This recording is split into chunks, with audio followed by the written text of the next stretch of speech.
દર દર ભટકીને મરી જવાના, તો પણ આ સરકારનું પેટનું પાણી હાલતું નથી. અમારું અલગ બજેટ છે, અલગ રિઝર્વેશન સીટો છે. એ સીટો જ્યાં સુધી ગૃહની અંદર અલગ વ્યવસ્થા કરીને એને બેસાડે નહીં ત્યાં સુધી એ જે પ્રતિનિધિ જાય છે એ અમારી વાત કરી શકવાના નથી. અને પાર્ટીની જે મેન્ડેટ આપીને, જે ટિકિટ આપીને એને બંધવા મજૂર તરીકે જે બનાવી રાખ્યા છે, એમાંથી મુક્તિ ત્યારે જ મળશે કે આ વ્યવસ્થા કરે, એને અલગથી એનો અવાજ રજૂ થાય ગૃહની અંદર. એ જાતની વ્યવસ્થા જ્યાં સુધી નહીં કરે ત્યાં સુધી અમારો ડેવલપમેન્ટ શક્ય નથી. કેવડિયા કેચુઆપી નીતિ બનાવી દીધું, એ તો જે ગામડાઓની જમીનો ગઈ છે એ લોકો બેકાર બની જવાના છે. જમીન વગરનો માણસ પોતાનો ડેવલપ કેવી રીતના કરી શકવાનો છે? આ તો જમીન છીનવી લીધી એ લોકોએ, પછી આદિવાસીઓનો વિકાસ ક્યાંથી થવાનો છે? મારે શિક્ષણ આપવું જોઈએ, ગ્રેજ્યુએટ બનાવવા જોઈએ, આઈપીએસ આઈએસ બનાવવા જોઈએ. બીજા નંબર પર આવે આરોગ્ય. સ્વાસ્થ્ય એનું સારું રહે તો શિક્ષણ લઈ શકે, તો એ ખેતી બી કરી શકે. એનું ત્રીજું છે સિંચાઈ. એને બધી રીતના આજે ડેમો બનાવીને પાણી બીજે આપી દે છે, વેચાણ કરે છે, ચોરી કરે છે.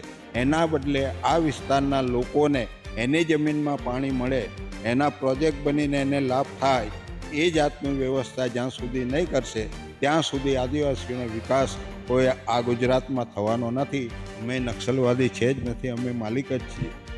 અમે અમારી ડિમાન્ડ કરીએ છીએ, એટલા માટે અમને નક્સલવાદી ગોઠવીને એ લોકો અમને ત્યાંથી હાંકી કાઢવાની, અહીંથી હાંકી કાઢવાની જે પેરવી છે એ પણ એક દિવસ ખુલ્લી પડવાની છે. વિશ્વ આદિવાસી દિવસ. વિશ્વ આદિવાસી દિવસ દેશભરમાં ઉજવાતો હોય છે. યુનો દ્વારા વિશ્વ આદિવાસી દિવસની જ્યારે જાહેરાત થઈ હતી ત્યારબાદ દર વર્ષે 9 ઓગસ્ટના દિવસે વિશ્વ આદિવાસી દિવસ ઉજવાય છે. ત્યારે આપણે આ દિવસે ખાસ જે વિશ્વ આદિવાસી દિવસની ઉજવણી તો સરકારી રીતે થતી હોય છે, અનેક આદિવાસી સંગઠનો પણ કરતા હોય છે. પરંતુ જેમના માટે આ દિવસ ઉજવાય છે, એટલે કે આદિવાસી સમાજ, આદિવાસી સમાજ આજે ક્યાં છે એ વિશે આપણે ખાસ આજે આ રિપોર્ટ બનાવી રહ્યા છે. અને ખાસ અમારો અહેવાલ છે આદિવાસી સમાજની સ્થિતિ શું છે. શું આટલા વર્ષો બાદ, ભારતના આઝાદીના આટલા વર્ષો બાદ પણ આદિવાસી સમાજની સ્થિતિ બદલાઈ છે? અને બદલાઈ છે તો કેટલા અંશે બદલાઈ છે? અને કઈ કઈ સમસ્યાઓ છે? જ્યારે આઝાદીના 7 દાયકા પણ વીતી ગયા, પરંતુ આજની સ્થિતિમાં કેવો બદલાવ આવ્યો છે? ત્યારે આપણી સાથે ખાસ વાતચીત કરવા માટે અનેક વર્ષોથી આદિવાસી સમાજના મુદ્દાઓને લઈને લડત લડતા આદિવાસી નેતા છોટુભાઈ વસાવા છે, એમની સાથે વાત કરીશું. વિશ્વ આદિવાસી દિવસ છોટુભાઈ ઉજવાય છે, શું કહેશો એ બાબતે ખાસ? વિશ્વ આદિવાસી દિવસ એટલા માટે ઉજવવામાં આવે છે કે દુનિયામાં આદિવાસીઓની વસ્તી ક્યાં છે ને એ લોકોની સ્થિતિ શું છે, એટલા માટે યુનોને એવું લાગ્યું કે વર્લ્ડની અંદર જેટલા બી આદિવાસી સમુદાય છે એ લોકોને કેવી રીતના એના દિવસની ઉજવણી થાય, એને હક અધિકારની ખબર પડે, એટલા માટે આની ઉજવણી 9મી ઓગસ્ટ તરીકે એ લોકોએ જે આખો ઠરાવ કરીને પાસ કર્યું છે. એટલા માટે ભારતમાં બી ભારતની સરકાર કે ગુજરાતની સરકાર એને ઉજવવા માટે તૈયાર જ નહોતી. એને ખબર જ નહોતી, ખબર બધી પણ આદિવાસીઓ ઉપર નહીં આવે, આવી જાણકારી નહીં મેળવે, એટલા માટે એ લોકો ઉજવણી કરતા નહોતા. પણ શરૂઆત જેવી પ્રજામાં થઈ આની 9મી ઓગસ્ટની, એટલે પછી એ લોકો શરૂ થઈ ગયા છે કે અમારે બી હવે ઉજવણી કરવી પડશે. એ મજબૂર બનીને આ કામ અત્યારે કરી રહ્યા છે. અને જેટલો બી ખર્ચ અત્યારે ઉજવણીમાં થાય છે એ ટ્રાઇબલ જે ગ્રાન્ટ છે તેની અંદરથી જ ખર્ચ પાડવામાં આવે છે. પરંતુ અત્યાર સુધી આદિવાસીઓની જે સ્થિતિ છે એ સ્થિતિ આ સરકારોએ બગાડી છે અને વધારે બગડતી જાય છે. કેમ કે આદિવાસી રિઝર્વ સીટો છે એ પણ મેન્ડેટ આપીને એ લોકો અંકે કરી લે છે. એમની પાર્ટીની વાત થાય અને લોકોની વાત નહીં થાય, લોકોના અધિકાર માટે કોઈ બોલે નહીં, એમ કરીને એને બંધવા મજૂર તરીકે એ લોકો ટિકિટ આપીને એને બંધનમાં રાખીને આદિવાસીઓની સ્થિતિ જે આજે બગડી રહી છે એના માટે જો જિમ્મેવાર કોઈ હોય તો અમારા જે રિઝર્વ સીટ પર ચૂંટાનારા લોકો છે અને જે પાર્ટી બનાવીને સરકાર જે ચાલે છે એ સૌથી ભયંકર અમારા માટે એક લૂંટારૂ ટોળકી તરીકે સાબિત થઈ જાય એવી વાત છે. એટલા માટે હું એને લૂંટારૂ ટોળકી જ કહું છું. નહીં તો અમારું પ્રાવધાન આ સંવિધાનની અંદર એટલા મોટા પાયા પર છે કે આજે અમારા લોકો ભૂખે બી નહીં મરે, શિક્ષણ વગર પણ નહીં રહે. અમારી જે સંસ્કૃતિ પ્રકૃતિ જે છે એને ખતમ કરવાની જે સાજિશ છે આ સરકારોને, એની સામેની અમારી આ લડત છે. એ લડત અમે ચાલુ રાખશું. અમારો ધર્મ કોડ બી અલગ હોવો જોઈએ. અમે કોઈ હિન્દુ છે જ નથી. આદિવાસી પહેલાં બી હિન્દુ નહોતા, આગળ બી મેં કહી દીધું છે, અત્યારે બી હિન્દુ નથી અને ભૂતકાળમાં પણ અમે હિન્દુ રહેવાના નથી, આગળ પણ અમે હિન્દુ નથી. અમે આદિવાસી જ છીએ. અમે હક મેળવવા માટે આ દિવસની ઉજવણી કરવાના છે. આ દિવસની ઉજવણી તમે કરવાના છે. બીજા જે મુદ્દાની વાત કરીએ તો એક તરફ સરકાર કહે છે કે આદિવાસી સમાજનું આજે જીવન બદલાયું છે, રોડ રસ્તા બન્યા છે, આદિવાસી કેટલાક છોકરાઓ જે છે એ આજે પાયલોટ પણ બને છે, છોકરીઓ વિમાન ઉડાવતી થઈ છે, શિક્ષણનું સ્તર ઘણું ઊંચું આવ્યું છે, એકલવ્ય જેવી મોડલ સ્કૂલો આવી છે, સાથે સાથે જે સ્ટેચ્યુ ઓફ યુનિટી જેવા જે પ્રોજેક્ટ છે એ પ્રોજેક્ટના કારણે રોજગારી પણ મળી છે. સરકાર કહે છે કે આદિવાસીઓનો ખૂબ સારો વિકાસ અમે કરી રહ્યા છે. એ બાબતે તમે શું માનો છો? બિલકુલ અમારો વિકાસ નથી. એક બે બાળકો પાયલોટ બની જાય એનાથી કંઈ અમારો આટલો મોટો સમાજ દેશની અંદર છે એનું કંઈ ભલું થઈ જવાનું નથી. પરંતુ અમારું જે બજેટ અલગથી છે એનો ખુલાસો કરીને અમને બજેટ કાર્ડ આપવું જોઈએ અને એ અન્વયે અમારું શિક્ષણ, આરોગ્ય, અમારી જે જમીન છે એમાં સિંચાઈ થવી જોઈએ, તો જ અમારો વિકાસ થઈ શકે. કેવડિયા સ્ટેચ્યુ ઓફ યુનિટી બનાવી દીધું, એ તો જે ગામડાઓની જમીનો ગઈ છે એ લોકો બેકાર બની જવાના છે. જમીન વગરનો માણસ પોતાનો ડેવલપ કેવી રીતના કરી શકવાનો છે? આ તો જમીન છીનવી લીધી એ લોકોએ, પછી આદિવાસીઓનો વિકાસ ક્યાંથી થવાનો છે? મારે કે શિક્ષણ બહુ સારું છે કે એકલવ્ય મોડલ સ્કૂલો લાયા ને બધું? કોઈ મોડલ સ્કૂલ નથી, કોઈ શિક્ષણ નથી. આજે કેટલી બધી ખાનગીકરણ કરીને આ બધી સ્કૂલો પણ બંધ કરી દીધી છે દેશની અંદર. આજે ખાનગીકરણ જે ચાલી રહ્યું છે હોસ્પિટલોનું, બીજું બધું, એ ખાનગીકરણના લીધે અમે આજે દુઃખી છીએ. કેમ કે આટલો જનસમુદાય ભારતનો હોય, આદિવાસી હોય, અને એમને કશું આ યોજનાનો લાભ નહીં મળતો હોય તો આનો કોઈ મતલબ હું જોતો નથી. એટલા માટે આ જેટલી બી યોજના છે, જેટલું બી અમારું બજેટ છે, એનો જે એડવાઇઝરી કમિટી છે એની સમક્ષ મૂકીને એનું આખું એનો એનાઉન્સ કરવું જોઈએ, એના ડેટા સાથે કહેવું જોઈએ કે આટલા પૈસા એ વપરાયા છે, આટલા પૈસા વાપરવાના બાકી છે.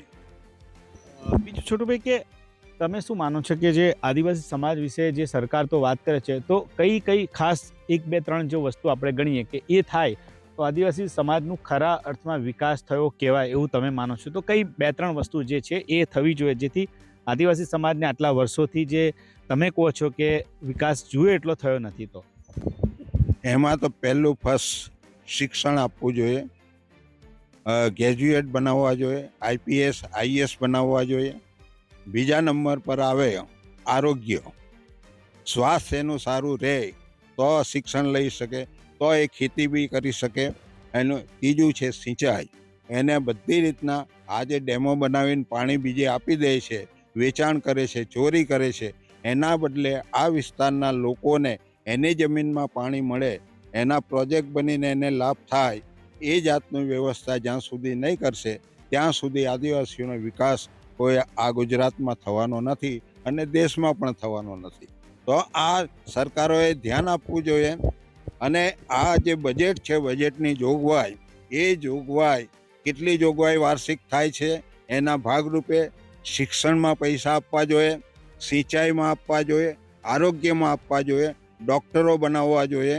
આજે ડૉક્ટરો બને બી છે એના ખર્ચે, પરંતુ એને યોગ્ય પેલું માર્ગદર્શન અને એને સહાય નથી મળતી, એટલા માટે એ લોકો પણ એનો ધંધો વિકસાવી શકતા નથી અને અમારા સમાજને એ લોકો સેવા આપી શકતા નથી. તો આ જે બજેટ છે એ અમારા લોકો માટે, અમારા માણસોને એ કરીને એને શિક્ષિત બનાવીને, એને હોસ્પિટલો બનાવીને સારી રીતના એને આરોગ્ય મળે, સારી રીતના એ જમીનમાં એનો પાક લણી શકે, એના ભાવ સારી રીતના મળી શકે, એવી વ્યવસ્થા સરકાર જ્યાં સુધી નહીં કરે. આજે તો બેરોજગારી એટલી બધી છે અને બેકારી એટલી બધી છે કે ન પૂછો વાત. છોકરા ભણેલા હોવા છતાં બી આજે એને નોકરી નથી મળતી અને એ બિચારા ભટકે છે, દર ભટકીને મરી જવાના. તો પણ આ સરકારનું પેટનું પાણી હાલતું નથી અમારું અલગ બજેટ છે, અલગ રિઝર્વેશન સીટો છે.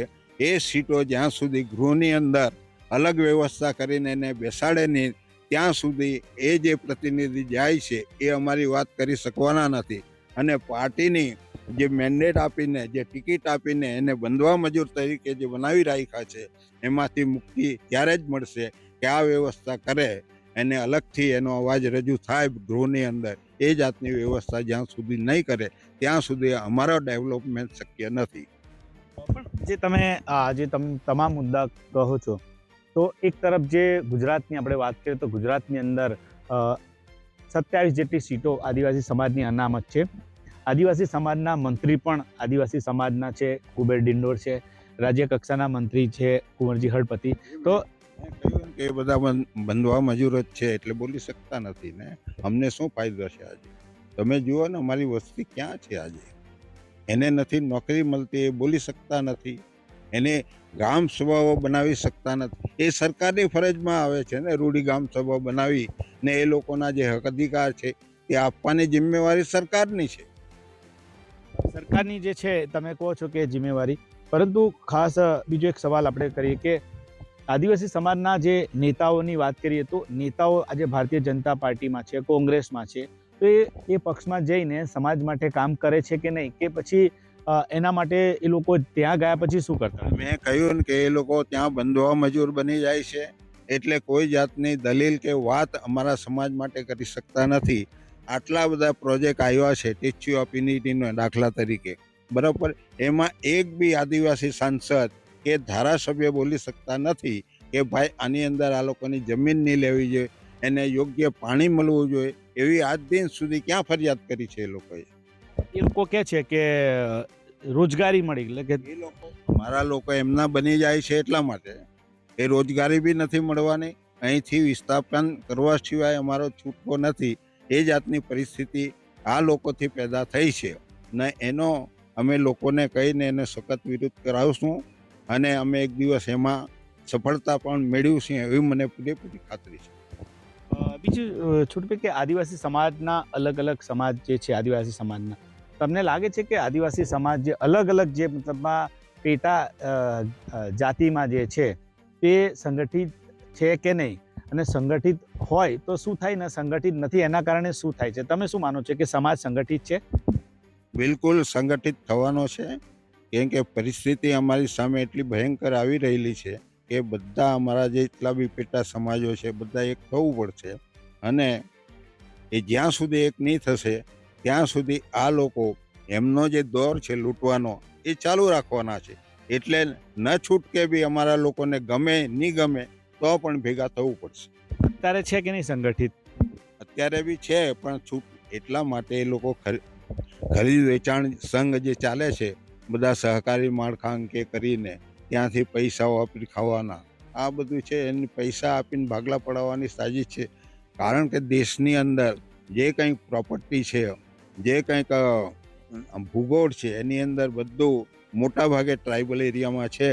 ખનન કરો, પાણી કરો, ડુંગર, નદીઓ, એ બધા આદિવાસીઓના હકની વાત છે, આદિવાસી વિસ્તારમાં આવેલા છે. એટલે આના જ્યાં સુધી ભાગલા નહીં પાડે ત્યાં સુધી એ લોકો લૂંટી શકતા નથી. અમારા પ્રયાસ રહેશે એ બધાને ભેગા કરી ને આ વસ્તુ બચાવવા. એટલે કે જે આદિવાસી સમાજને તમે સંગઠિત કરવાની વાત કરો છો, તો એ વિશે આપણે વાત કરીશું. હવે જે આગળનો જે પ્રશ્ન છે, આપણે જે વાત કરીશું કે જે આદિવાસી સમાજની અંદર અત્યારે બે વિચારધારા એક કોમનલી જોવા મળી રહી છે, એ વિશે વાત કરશું. એક મિનિટ, બસ પૂછવા દેજે, દાદાને પાણી આપી દે, લેકિન બીજો કટ કરી દે. હા બસ. તો આપણે જે વાત કરીએ હવે જે બીજા અન્ય જે મુદ્દાની વાત કરીએ તો આદિવાસી સમાજની અંદર અત્યારે બે વિચારધારા જોવા મળી રહી છે. એક વિચારધારા છે કે આદિવાસી હિન્દુ છે અને આદિવાસી સમાજ હિન્દુ છે. એ બાબતનું પુસ્તક પણ છોટાઉદેપુર જિલ્લા ભાજપના પ્રમુખ ઉમેશ રાઠવાએ લખ્યું છે અને આ પુસ્તકને યુનિવર્સિટીની અંદર પણ અભ્યાસમાં લેવા પણ આવી રહ્યું છે. ત્યારે આ બધાની વચ્ચે બે વિચારધારા ચાલી રહી છે કે આદિવાસી હિન્દુ છે અને એક તરફ આદિવાસી હિન્દુ નથી. અને આદિવાસી સમાજના જ અલગ અલગ જે નેતાઓ છે તેમના આ મુદ્દે બયાન આવતા હોય છે. ત્યારે આપણી સાથે છોટુભાઈ છે, એમને આ મુદ્દે પણ પૂછી લીધું. કે આદિવાસી સમાજ હિન્દુ છે કે નહીં? અમે બિલકુલ હિન્દુ નથી. અમે પહેલાં બી હિન્દુ નહોતા, અત્યારે બી નહોતા, ને આગળ પણ અમે હિન્દુ રહેવાના નથી. અમે આદિવાસી છે, અમે જનજાતિના માણસો છે, અને આ દેશમાં આદિવાસી તરીકેની અમારી ઓળખ ચાલુ રહેવી જોઈએ. ને એટલા માટે હું ડિમાન્ડ કરું છું કે ગૃહની અંદર બી જેટલી રિઝર્વેશન સીટો છે એનું આઈડેન્ટિટી અલગથી ત્યાં થવું જોઈએ, તો જ આ સમાજના જે પ્રશ્ન છે એ હલ થશે. બાકી આ લોકો સાથે રહી ને કોઈ દિવસ આ સમાજના પ્રશ્ન રિઝર્વેશન જે સીટો છે એનો કોઈ હેતુ બરાવવાનો નથી. એટલે હું તો બધાને કહું છું કે આના પર લડત કરો અને ત્યાં પણ ડિમાન્ડ કરો કે અમારી સીટો અલગથી ત્યાં પહેચાન રહેવી જોઈએ આ દેશની અંદર, કે અમે આ દેશના માલિક છે. એ જાતની આ વ્યવસ્થા નહીં થાય ગૃહની અંદર, પાર્લામેન્ટમાં, વિધાનસભામાં, તાલુકા પંચાયતમાં, જિલ્લા પંચાયતમાં, ત્યાં સુધી અમારા નાના મોટા જે પ્રશ્નો છે એ ચાલુ રાખશે. અને એ પ્રશ્નના લીધે અમે દુઃખી થઈ જવાના છે. હજુ પણ બધા લોકો ભેગા થાય ને હું તો આ લોકોને એમ કહેવા માગું છું કે એમને કુદરત શક્તિ આપે આટલી સમજવાની. જે લોકો ચૂંટાઈને જાય છે તો આ સમાજને આ બધી વસ્તુમાંથી એને મુક્તિ મળે, એ જાતની વ્યવસ્થા થવી જોઈએ. તો જ આ સમાજ અહીંયા આગળ ટકી રહેશે, આ દેશના માલિક બની રહેશે, એવું હું પોતે માનું છું. જે મોટા નેતાની જે વાત કરીએ તો ભારતીય જનતા પાર્ટીના અનેક નેતા સાથે અમે વાત કરી, એ મજબૂતાઈથી કહે છે કે આદિવાસી તો હિન્દુ જ છે. બિલકુલ હિન્દુ નથી, આજે બી નથી, કાલે બી નથી, પછી બી નથી. હું આજે દાવાપૂર્વક કહું છું કે અમે હિન્દુ. એ કોર્ટે બી ચુકાદા આપ્યા છે કે આ લોકો હિન્દુ છે જ નથી, હિન્દુ નામનો ધર્મ નથી, હિન્દુ જીવવાની એક શૈલી છે. એ જાતની સુપ્રીમ કોર્ટ જેવા જજોએ જો જજમેન્ટ આપ્યું હોત એ તો માનવું પડે ને. બાકી આ લોકો તો ફક્ત હિન્દુ બનાવીને અમારો ઉપયોગ કરવા માગે છે ને, બીજું શું છે એમની અંદર. પણ એવું નહીં થાય કે તમે જો કહો છો કે આદિવાસી સમાજ છે તો હિન્દુ ના રહે, તો હિન્દુમાં જે લોકો વિચાર જે માને છે, જે મારે એમ કેવું છે, હિન્દુને અમારે ખાવાનું, હિન્દુને અમારે ઠંડી આવે ત્યારે પાથરવાનું, ઓઢવાનું, એટલા માટે અમારે અપનાવવાનું. એને શું કરવાનું મને કહો. એ જે નેતાઓ જ કહે છે, આદિવાસી નેતાઓ કહે છે ને, જે તો કે એમની સાથે છે એટલા માટે કહે છે. આજે સમાજ સાથે હોય તો એ લોકો સમાજને જાણીને પછી વાત કરે ને. આજે તો એ બંધવા મજૂર છે એટલા માટે હિન્દુનો શબ્દ આપે છે ને. આજને જેણે પુસ્તક લખ્યું છે એ માણસ બી આજે ભાજપમાં છે, RSSમાં છે. એ નહીં હોતા એ પુસ્તક લખતે બી નહીં ને હિન્દુત્વ ઉપર શા માટે લખે? તો આદિવાસી છે તો આદિવાસી કયા ધર્મમાં ગણાય, તમે માનો તે કયા ધર્મમાં? અને બીજું કે આદિવાસી સમાજનો પ્રકૃતિ એક ધર્મ છે, ધર્મ અન્વયે એ ચાલશે. આ ઝારખંડની અંદર તો સનના ધર્મ આજે છે જ, પ્રકૃતિ પર બનેલો ધર્મ છે. એ આજે નહીં ને કાલે આખા દેશમાં એને પણ અપનાવવો પડશે. કેમ કે અલગ અમારો ધર્મકોડ હોવો જોઈએ. બધી જ જૈનોનો અલગ ધર્મકોડ છે, બીજાનો છે, તો અમારો બી હોવો જોઈએ. અને આટલી મોટી આબાદી ભારતમાં હોય તો એનો ધર્મકોડ અલગ શા માટે નથી આપતા? મારે ધારો કે આપણે જો ચર્ચા કરીએ કે આદિવાસી હિન્દુ હોય અથવા તો આદિવાસી હિન્દુ ના હોય, તો એનાથી ફરક શું પડે? પણ તમે વારંવાર આ શબ્દ બોલ્યા કરો હિન્દુ. આટલું તો કહું છું કે અમે હિન્દુ છે જ નથી. હિન્દુને અમારે ખાવાનું થાળીમાં મૂકીને કે એને પાથરી દેવાનું, પથારી કરીને કે ઉડી દેવાનું, શું ફાયદો અમને થવાનો?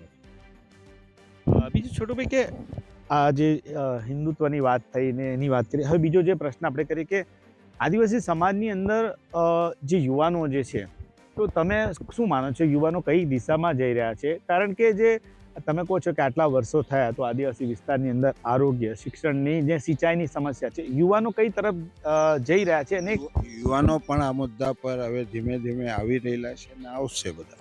એમને બી ખબર પડી ગઈ છે કે અમારે જીવવાનું છે, આ સમાજને બચાવવાનો છે. એવી જાગૃતિ અત્યારે સમાજના યુવાનોમાં આવી રહેલી છે ને એ દિવસો દૂર નથી કે આ લોકો નથી બોલવાના. આદિવાસી હવે બોલવાના છે અને રોડ પર પણ ઉતરશે. આ નીતિ જો સરકારોએ ચાલુ રાખી અમારું લૂંટી ખાવાનું, તો ચોક્કસ એના માટે આંદોલનની શરૂઆતો થઈ જશે. કે જે વિશ્વ આદિવાસી દિવસે જે ઉજવણીઓ થતી હોય તે સરકાર તરફથી, એની અંદર આદિવાસી સમાજના વિકાસની મેં આગળ કહ્યું ને કે અમારા બજેટમાંથી એનો ખર્ચ પાડીને લાભ લેવા માગે છે. એમનું દિલ તો છે જ નથી અમને લાભ આપવાનો. જો એ લોકોને ખરેખર અમારી સમસ્યા, અમારું શિક્ષણ, અમારું પાણી, અમારી ખેતી જો સાચવવી હોય તો ખરા અર્થની અંદર આ કમિટી બનાવીને એ કમિટી દ્વારા ગામડાઓની અંદર એનો આ લાભ અપાવવો જોઈએ. અને ખૂણે ખૂણે ફરીને બધા છોકરાઓ કેટલા અભણ છે, કેટલા શિક્ષિત છે અને બેકાર છે, એ બધા સર્વે કરીને આ લોકોએ આટલા બધી ફેક્ટરીઓ જે નાખી છે એની અંદર નોકરીએ પણ રાખવા, મજૂર તરીકે નહીં પણ એને ક્લાર્ક તરીકે બીજી રીતના ભરતી કરવી જોઈએ. એ લોકો આંકડો બતાવે કે આ દેશની અંદર કે ગુજરાતની અંદર કેટલા આદિવાસી લોકોને એની જમીન પર જે ફેક્ટરીઓ નાખી છે એમાં કાયમી ધોરણે નોકરીમાં લીધા છે. શિક્ષણની જે તમે વાત કરી, તો શિક્ષણ માટે સરકાર કહે છે કે ખૂબ સારું શિક્ષણ આદિવાસી સમાજમાં મળે છે. બાળકો માટે એકલવ્ય મોડેલ સ્કૂલ પણ છે. અને જે યુવાનો એના આઈએસ કેટલા છે, આઈપીએસ કેટલા છે, અત્યારે ક્યાં છે ને શું છે એના આંકડા તો રિલીઝ કરવા જોઈએ ને સરકારે. ભૂપેન્દ્રભાઈની સરકાર છે તો ગુજરાતમાં એક એવું છે કે ભાઈ એનું બજેટ અલગ છે, અમે આટલા આઈપીએસ આઈએસ બનાવ્યા છે ને એ લોકો આટલે આ નોકરીમાં છે, ફલાણી નોકરીમાં છે, એવા આંકડા રજૂ કરવામાં એમને શું વાંધો છે? મારે એ તો ચેરમેન બની ગયા છે અમારી જે કમિટી છે, ટ્રાઇબલ કમિટી, એમને આંકડા તો આપવા જોઈએ ને. એમને એમ કેવી રીતના બનવાનો છે? આજે તમે એમની વાત કરી. આપણે છેલ્લો જે પ્રશ્ન, એક વાત ખાસ તો એ કરીશું કે આદિવાસી સમાજને લઈને તમે વર્ષોથી લડત લડો છો. આદિવાસી સમાજમાં જે તમે કીધું કે સરકાર અલગ જે બજેટ છે, તો એ બજેટને લઈને તમે વાત કરી કે બજેટમાં કઈ રીતે થવું જોઈએ. તો તમે એક વિચાર પણ મૂક્યો હતો ને, એ વિચાર પર તમે કાયમ છો કે આદિવાસી સમાજનું અલગ દેશ હોવો જોઈએ. સ્વાભાવિક છે કે એક દેશ કે રાજ્ય બનાવવું હોય તો એના માટે એટલું સમર્થન જોઈએ, એટલી કંઈક લોકોનો એટલો મોટો અલગથી દેશ છે જ. એ લોકો ભરાઈ ગયા છે ને અમારા દેશ પડાવી લીધો છે. અમારે નવી માંગણી કરવાની છે જ નથી. અમારો દેશ છે એ અમને સોંપી દે ને અમારું બજેટ છે એનો બજેટ કાર્ડ આપી દે કે આટલું બજેટ વાર્ષિક આવે છે આ લોકોનું ગુજરાતની અંદર, દરેક રાજ્યની અંદર જ્યાં જ્યાં આદિવાસી બજેટની જોગવાઈ છે અલગથી. IMF ફંડ જે છે દુનિયાનું, બરાબર, એ લોકો આપે જ છે ને. તમે કેટલું આપ્યું છે આ સરકારોએ બતાવી દેવું જોઈએ. સેપરેટ અમે આટલું આપીએ છીએ. આદિવાસી સમાજના વિકાસના માટે એવું ના થઈ શકે કે તમામ પક્ષના નેતા, કોંગ્રેસ, ભાજપ, તમે છો કે બધા નેતા જે છે, જે ત્યારે મિનિસ્ટર છે કુબેર ડિંડોરથી લઈને, તમે બધા એક મંચ પર આવો અને આદિવાસી સમાજનો વિકાસ થાય એવું ને? અમે તો એક મંચ પર છીએ જ, પણ જે લોકો ભાજપ કોંગ્રેસમાં છે એ લોકો આ મંચ પર આવવા તૈયાર નથી. લોકોનો જે મન છે, જે અત્યારે ડિમાન્ડ કરી રહ્યા છે, નાની મોટી માંગણીઓ બધા વિસ્તારોમાં ચાલે જ છે, એમાં એ લોકો સહભાગી બનતા નથી. એમને માર્ગદર્શન આપવું બી નથી ને એ લોકો એમનાથી દૂર ભાગે છે. એટલા માટે આ સમસ્યા આ ગુજરાતમાં આદિવાસીઓની પેદા થઈ છે. છોટુભાઈ, છેલ્લો આપણે સવાલ કરીને ઇન્ટરવ્યૂ સમાપ્ત કરીશું કે આદિવાસી સમાજ આટલા આઝાદીના આટલા વર્ષો બાદ કેટલો સુધાર્યો, કેટલા ટકા સુધાર્યો અને શું થવું જોઈએ? ટૂંકમાં જો તમે એ બાબતે કહો તો. સુધારતા તમને હું કે શિક્ષણ આપ્યું જ નથી, એટલે સુધાર જે થવો જોઈએ એમાં હજુ સુધાર થયો નથી. પણ જરૂર અન્યાયની સામે સુધાર આવવાનો છે ને અન્યાયને લઈને લોકો લડશે તો આખો સમાજ પછી સુધરી જવાનો છે. જે તમે કીધું કે અન્યાય સામે લડશે, પરંતુ તમે શું માનો કોઈ બદલાવ આવ્યો છે કે આટલા વર્ષોમાં જે એજ્યુકેશન? કેમ નથી આવ્યો? લોકો આજે રેલી કાઢીને ફરજ છે ડિમાન્ડ કરે છે, બરાબર, એ બદલાવ જ કહેવાય ને. પહેલાં તો કોઈ બોલતું જ નહોતું ને. અત્યારે કેટલી જાગૃતિ આવી છે, બધા આ દિવસો બી ઉજવવા માંડ્યા છે. વિશ્વ આદિવાસી દિવસ ઉજવે, સપ્ટેમ્બરની 13 તારીખે જે અધિકાર દિવસ છે એની બી ઉજવણી થાય છે, એટલે મોટો બદલાવ આવ્યો છે ને. કેટલીક વાર એવું થતું હોય છે કે આદિવાસી વિસ્તારની અંદર કેટલીક આ રીતની આંદોલન કે કોઈ એવું થતું હોય ત્યારે એ બાબતને અર્બન નક્સલ કે નક્સલવાદ સાથે પણ કેટલી વખત જોડવામાં આવતી હોય છે. આ બાબતને તમે શું માનો છો? અમે નક્સલવાદી છે જ નથી, અમે માલિક જ છીએ. અમે અમારી ડિમાન્ડ કરીએ છીએ એટલા માટે અમને નક્સલવાદી ગોઠવીને એ લોકો અમને ત્યાંથી હાંકી કાઢવાની, અહીંથી હાંકી કાઢવાની જે પેરવી છે એ પણ એક દિવસ ખુલ્લી પડવાની છે. આ હતા છોટુભાઈ વસાવા. તેમને આપણી સાથે ખાસ વાત કરી છે. ત્યારે તેમણે કહ્યું કે આજે આદિવાસી સમાજની સ્થિતિ હજુ પણ જોઈએ એટલો સુધાર થયો નથી. સાથે સાથે જે આદિવાસી સમાજ હિન્દુ છે કે નહીં તે બાબતે પણ વાત કરી છે. છેલ્લે એમને એક પૂછી લઈએ કે છોટુભાઈ, આગામી દિવસમાં આદિવાસીના કયા મુદ્દાને લઈને હવે આગળ આવી રહ્યા છે? ખાસ કહીએ તો આગામી દિવસોમાં કયા કયા મુદ્દા રહેશે તમારા? એ મુદ્દા આ લોકોએ ઊભા કર્યા છે, એ મુદ્દા અમને નુકસાન કરતા છે કે અમારા ફાયદામાં છે, એ બધી વાતો અમારા સમાજ સાથે કરીને અમે અમારી ડિમાન્ડ રાખશું. ખાસ કરીને એક બે મુદ્દાની વાત કરીએ તો કયા મુદ્દા એવા છે કે શિક્ષણનો જ એક પહેલો મુદ્દો છે, બરોબર. બેરોજગારીનો મુદ્દો, મોંઘવારીનો મુદ્દો છે. આજે જીવવા માટે તો એ મહત્વના મુદ્દા છે. એનું આજે કોઈ નામ લેતા નથી. મોંઘવારી કેટલી બધી વધી ગઈ છે. કેનેડામાં જાઓ, બીજે જાઓ તો અમારા વિશેષ અધિકારો ત્યાં પણ આપે જ છે. પેટ્રોલ ત્યાં બજારની અંદર 100 રૂપિયે મળતું હોય તો આદિવાસી તરીકે એની ઓળખ આપો તો પંપ પર જાય તો 35 રૂપિયામાં આપે છે. એ વ્યવસ્થા અહીં બી કરવી જોઈએ ને. 5-6 ની અંદર છે જ. એ કયા દેશ કયા દેશમાં છે કે કેનેડાની અંદર છે. સિક્કિમમાં જાઓ તો ત્યાં અલગ બજેટ છે અમારું.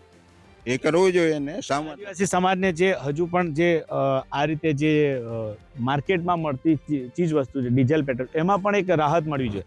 બિલકુલ, આમાં જોગવાઈ છે જ. જે 5-6 શિડ્યુલ જે છે દેશની અંદર લાગુ પડે એનું પૂરું ઇમ્પ્લિમેન્ટ કરે તો આ બધા ફાયદા સમાજને થઈ શકે એવા છે.